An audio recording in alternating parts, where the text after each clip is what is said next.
आपने ये चीज तो काफी बार सुनी होगी सोशल मीडिया पे, टीवी पे कि म्यूचुअल फंड सही है। अगर आज से आप म्यूचुअल फंड में इन्वेस्ट नहीं करोगे तो फ्यूचर में बहुत पछताओगे। म्यूचुअल फंड के बारे में ना कुछ लोगों को पता होता है थोड़ा बहुत, बट उनको ये नहीं पता होता है उसमें इन्वेस्ट कैसे करते हैं, एंड कुछ लोगों को बिल्कुल भी नॉलेज नहीं होती है। इस वीडियो को देखने के बाद आप सब समझ जाओगे कि म्यूचुअल फंड क्या होता है, कैसे काम करता है, उसमें इन्वेस्ट कैसे करते हैं। और अगर आपको उसके बारे में थोड़ा बहुत पता है तो पूरी क्लैरिफिकेशन आ जाएगी, और नहीं पता है तब तो ये वीडियो आपके लिए बेस्ट होने वाली है। वीडियो को स्टार्टिंग से एंड तक जरूर देखना, बहुत अच्छे से देखना, बहुत मजा आएगा। इसमें हम बेसिकली 4 पॉइंट्स कवर करेंगे।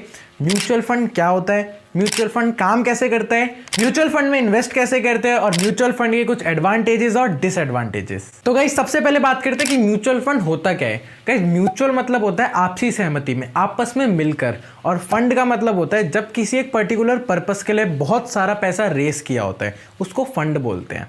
तो गाइस म्यूचुअल फंड के नाम से बहुत लोग सोचते हैं कि सिर्फ शेयर बाजार में इन्वेस्ट करना, बट ऐसा बिल्कुल नहीं है। म्यूचुअल फंड के थ्रू आप 4 चीज़ों में इन्वेस्ट कर सकते हो। डेट में, इक्विटी में मतलब शेयर बाजार में, वो तो कर ही सकते हो, रियल स्टेट एंड गोल्ड में भी आप म्यूचुअल फंड के थ्रू इन्वेस्ट कर सकते हो।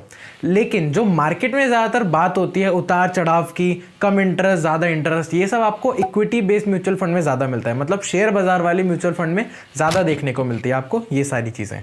मार्केट में इन्वेस्ट करने के 2 तरीके हैं, या तो आप खुद से मार्केट में रिसर्च करके स्टॉक पिक करके उसमें इन्वेस्ट करो, या फिर आप म्यूचुअल फंड के थ्रू करो। अगर आप स्टॉक पिक करके करते हो तो आपको सब कुछ देखना होता है कि उसका पास रिकॉर्ड कैसा रहा है, कैसे उसने रिटर्न्स दिए हैं, किस बेसिस पे दिए हैं, उसकी पास परफॉर्मेंस कैसी रही है, उस कंपनी में प्रॉफिट कितना हो रहा है, लॉस कितना हो रहा है, उन पर डेट कितना है, सारी चीज़ें देख के आप उसमें स्टॉक को पिक करके उसमें इन्वेस्ट करो।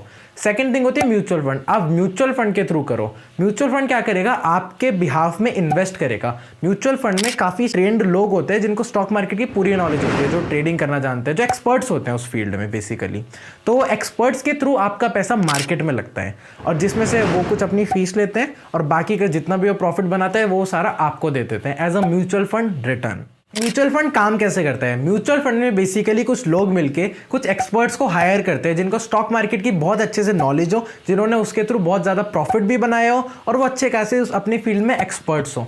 उसके बाद वो लोगों से पैसा उठाते हैं ये बोल के कि वो आपको उसमें इंटरेस्ट देंगे। तो जितने लोग उसमें इंटरेस्टेड होते हैं उसमें पैसे लगाने में, वो उनसे अपना पैसा लेते हैं, और वो पैसा लेके एक पूल क्रिएट कर देते हैं, एक पूल ऑफ फंड, जिसमें आपके, मेरे जैसे और बहुत सारे लोगों का पैसा एक साथ होता है। उसके बाद उस पैसे को क्या करते हैं, जो मार्केट एक्सपर्ट्स होते हैं हमारे बिहाफ में, वो मार्केट में, शेयर मार्केट में उसको इन्वेस्ट करता है, और वो उसमें से जितना भी रिटर्न जनरेट करते हैं वो हम सब में वो डिस्ट्रीब्यूट कर देते हैं।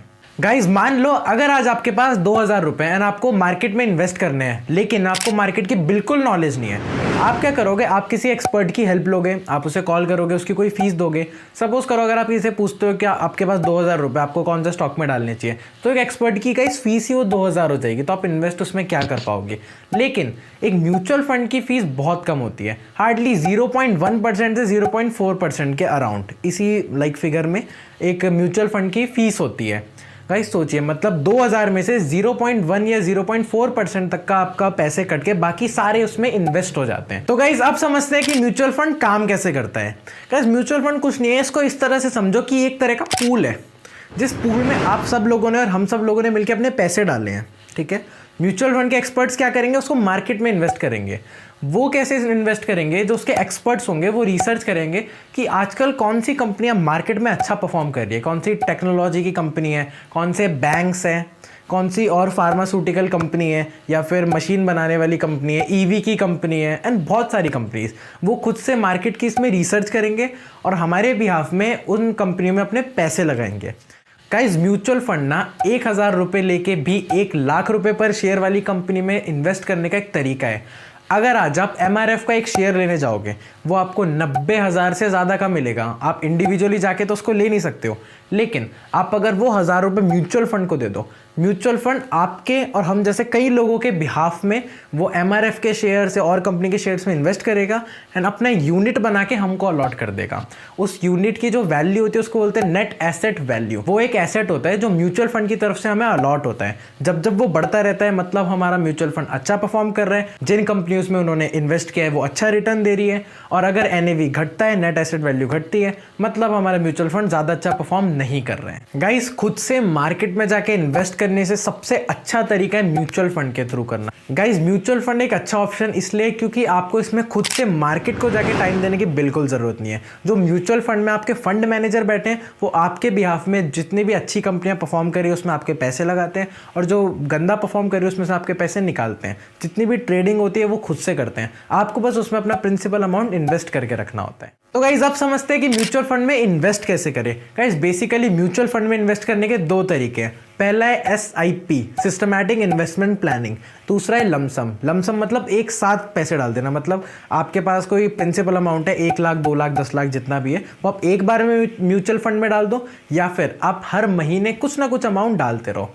एक क्वेश्चन आता है कि आपके लिए अच्छा तरीका कौन सा है।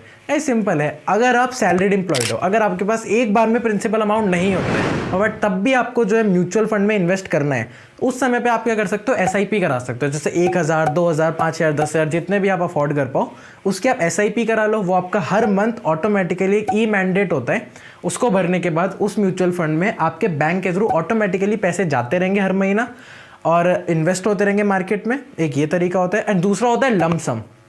लमसम मतलब आपके पास एक प्रिंसिपल मोटा अमाउंट है, सपोज आपको कोई बोनस मिल गया अच्छा खासा 1,00,000 2 लाख रुपए का, आप उसको अगर म्यूचुअल फंड में डालना चाहते हो आप उसको भी एक साथ डाल सकते हो। उसमें से बस आपका स्टार्टिंग में एक एक्सपेंस रेशियो कटेगा जो कि बहुत ही कम होता है कंपैरेटिवली अगर आप बैंक के थ्रू म्यूचुअल फंड में इन्वेस्ट करो या फिर एजेंट के थ्रू करो। तो आप डायरेक्ट अगर इन्वेस्ट करते हो तो आपको बहुत कम एक्सपेंस रेशियो जो है भरना होता है। वो भरने के बाद आपका जितना भी अमाउंट होता है वो ऑटोमेटिकली आपका अलग अलग सेक्टर्स में जहाँ जहाँ उस म्यूचुअल फंड ने पैसे लगाए हैं वहाँ पे डाइवर्सिफाई हो जाता है। तो इस म्यूचुअल फंड में ना इन्वेस्ट करने का एक बहुत अच्छा रीज़न ये भी है कि आपका जो पैसा है वो बहुत जगह डाइवर्सिफाई होता है।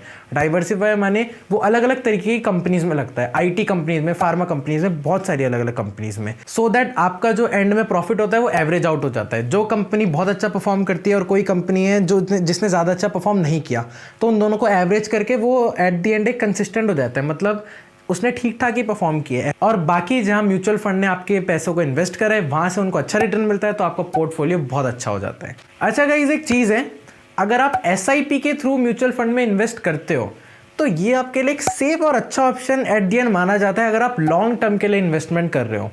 लमसम भी अच्छा है बट SIP मैं ज़्यादा प्रेफर करता हूँ। क्यों? SIP आपका हर मंथ कुछ ना कुछ पैसे कटेंगे, ठीक है, और जो म्यूचुअल फंड है वो आपका स्टॉक्स में पैसे लगाता है एंड स्टॉक मार्केट घटता बढ़ता रहता है। तो एट दी एंड जो आपका प्रॉफिट निकल के आता है ना वो एवरेज आउट हो जाता है। मान लो अभी मार्केट पीक पर है, ठीक है, अपने ऑल टाइम हाई पर है, उस समय पे अगर आपके पास 1 लाख रुपए आपने लमसम लगा दिए, लेकिन उसके बाद मार्केट करप्ट हो गया, क्रैश हो गया, वो नीचे गिर गया 20 पॉइंट्स 30 पॉइंट्स मतलब 20-30% से, तो आपको क्या दिखेगा, आपको 20-30 हज़ार का नुकसान हो गया है 1 लाख में।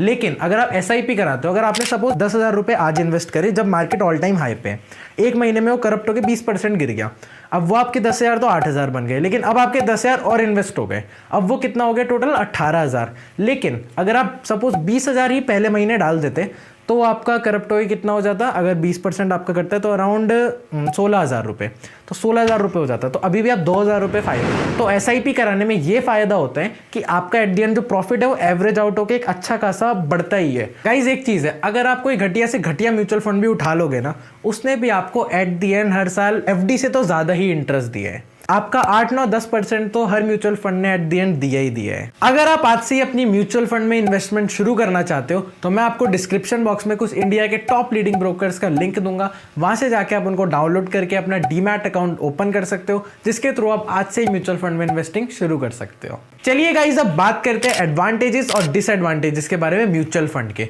एडवांटेजेस की बात करें तो गाइस इसमें पहला एडवांटेज ये कि आपका रिस्क बहुत कम है, क्योंकि आपका पैसा फंड मैनेजर्स के थ्रू शेयर मार्केट में लग रहा है और जो कि काफ़ी एक्सपीरियंस्ड है, तो लॉस होने का चांस आपका बहुत कम होता है। दूसरी चीज़ की बात करें तो गाइस आपको खुद से मार्केट में टाइम नहीं देना है, क्योंकि अगर आप खुद से मार्केट में टाइम दोगे तो उसके लिए आपको बहुत ज़्यादा उसमें टाइम लगाना पड़ेगा, एनालिसिस करना सीखना पड़ेगा, अच्छे स्टॉक पिक कैसे करें वो सब सीखना पड़ेगा, तो वो सब का आपका जो है टाइम आराम से बच रहा है। तीसरी चीज़ की बात करें तो गाइज इसमें आप कम पैसे होते हुए भी बड़ी कंपनीज में इन्वेस्ट कर सकते हो। 1,000 रुपये लेके भी आप 1 लाख रुपए पर शेयर वाली कंपनीज में भी इन्वेस्ट कर सकते हो, जैसे मैंने आपको एग्जाम्पल में बताया। एंड फोर्थ चीज़ गाइज, इसके थ्रू आप फाइनेंशियल फ्रीडम की पहली सीढ़ी चढ़ते हो। फाइनेंशियल फ्रीडम की पहली सीढ़ी चढ़ने का मतलब है अब क्योंकि आप इन्वेस्टमेंट की एक हैबिट डाल लोगे, कैसे कि आपको कुछ ना कुछ पैसे बचाने हैं हर महीना। अगर आपने SIP करा रखी है तो इन्वेस्ट करना है, लमसम है तो जब आप पे थोड़े ज़्यादा पैसे आए और आपको लगे कि अभी आपको उनकी ज़रूरत नहीं है तो आप उनको फ्यूचर के लिए इन्वेस्ट कर सकते हो, जिससे वो कुछ ना कुछ परसेंटेज से हमेशा बढ़ते रहे। गाइज अब बात करते हैं डिसएडवांटेजेस के बारे में। पहला ये है कि ज़रूरी नहीं है आपकी इन्वेस्टमेंट आपकी फेवरेट कंपनीज में ही हो। सपोज करो अगर आपका म्यूचुअल फंड IT सेक्टर में इन्वेस्ट करता है तो IT सेक्टर की कोई सी भी अच्छी कंपनी में इन्वेस्ट कर सकता है। उसमें ज़रूरी नहीं है कि जो कंपनी आपको चाहिए वो उसी में इन्वेस्ट करे। सेकेंड चीज़ गाइस ये होती है कि काफ़ी कंपनीज ऐसी होती है जिनका मोटो होता है ज़्यादा से ज़्यादा पैसा उठाना। पैसा उठाना मोटो क्यों होता है? क्योंकि उनका जो एक्सपेंस रेशियो होता है उसके थ्रू उनका ज़्यादा से ज़्यादा प्रॉफिट हो सके। उनका ये मोटो नहीं होता है कि वो अपने इन्वेस्टर्स को ज़्यादा से ज़्यादा रेट ऑफ रिटर्न दे सके। काफ़ी कंपनीज का ऐसा मोटो होता है, तो जिस वजह से वो म्यूचुअल फंड आने वाले टाइम में फेल भी हो जाते हैं, वो अच्छा परफॉर्म नहीं करते हैं, लोग उसमें पैसा लगाना भी छोड़ देते हैं। तीसरी चीज़ गाइस ये होती है कि जो फंड मैनेजर्स होते हैं वो अपने अकॉर्डिंगली कभी भी किसी कंपनी में पैसा नहीं लगा सकते हैं, क्योंकि वो बंधे हुए होते हैं, वो बाउंड होते हैं अपने म्यूचुअल फंड की पॉलिसीज़ के अकॉर्डिंग। अगर उनका म्यूचुअल फंड बड़ी कंपनियों में ही पैसा लगाता है तो उनको बड़ी कंपनियों में ही पैसा लगाना पड़ेगा, भले ही उनको दिख रहा हो कि किसी छोटी कंपनी में पैसा लगा के ज़्यादा प्रॉफिट हो सकता है, बट वो ऐसा नहीं कर सकते हैं। तो काफ़ी फंड मैनेजर्स बाउंड होते हैं अपनी म्यूचुअल फंड की पॉलिसीज़ के अकॉर्डिंग। तो गाइज बात करें चौथे पॉइंट के बारे में, तो गाइज रिस्क तो इसमें भी है ही। एट द एंड आपका पैसा लग तो स्टॉक मार्केट में ही रहा है। हो सकता है कि किसी साल आपका म्यूचुअल फंड अच्छा परफॉर्म ना कर पाए, अगर उसने आपको नेगेटिव रिटर्न दिए, -5% अगर उसने आपको रिटर्न दिए, आप उस समय पे क्या सोचोगे, यार इससे अच्छा तो मैं वो अपना पैसा है FD में डाल देता, क्यों डाले, मैंने म्यूचुअल फंड में गलती कर दी। लेकिन गाइस इतिहास गवाह है कि जब भी किसी ने म्यूचुअल फंड में इन्वेस्ट किया है, at the end after long term like 8, 9, 10 साल बाद हर साल उसके म्यूचुअल फंड ने ऑन एन एवरेज 9 से 10% रिटर्न तो कम से कम दिया ही दिया है। क्योंकि गाइस जो स्टॉक मार्केट होता है वो करप्ट भी होता है, वो गिरता भी है, लेकिन वो जब उठता है ना, अपने वो जो पॉइंट पे आ जाता है ना, जिस पॉइंट पे आपने इन्वेस्ट किया है, उठते समय वो हमेशा उससे ऊपर ही जाता है। तो एट द एंड वो आपको अच्छा रिटर्न देता ही है, क्योंकि गाइस इंडिया की जो इकोनॉमी है वो एक ग्रोइंग इकोनॉमी है। तो इतना तो कंफर्म है कि सारी कंपनीज फ्यूचर में ग्रो करने वाली है, अगर उन कंपनीज के फंडामेंटल्स अच्छे हैं तो गाइज ये थी हमारी वीडियो म्यूचुअल फंड के कुछ बेसिक्स के ऊपर। नेक्स्ट वीडियो में हम जानेंगे कि म्यूचुअल फंड कितने तरह के होते हैं एंड किस तरह से म्यूचुअल फंड में इन्वेस्ट करना चाहिए। वीडियो पसंद आए तो वीडियो को लाइक करना, ज़्यादा से ज़्यादा शेयर करना एंड वीडियो इन्फॉर्मेटिव लगी हो तो चैनल को सब्सक्राइब करना। Till then bye bye.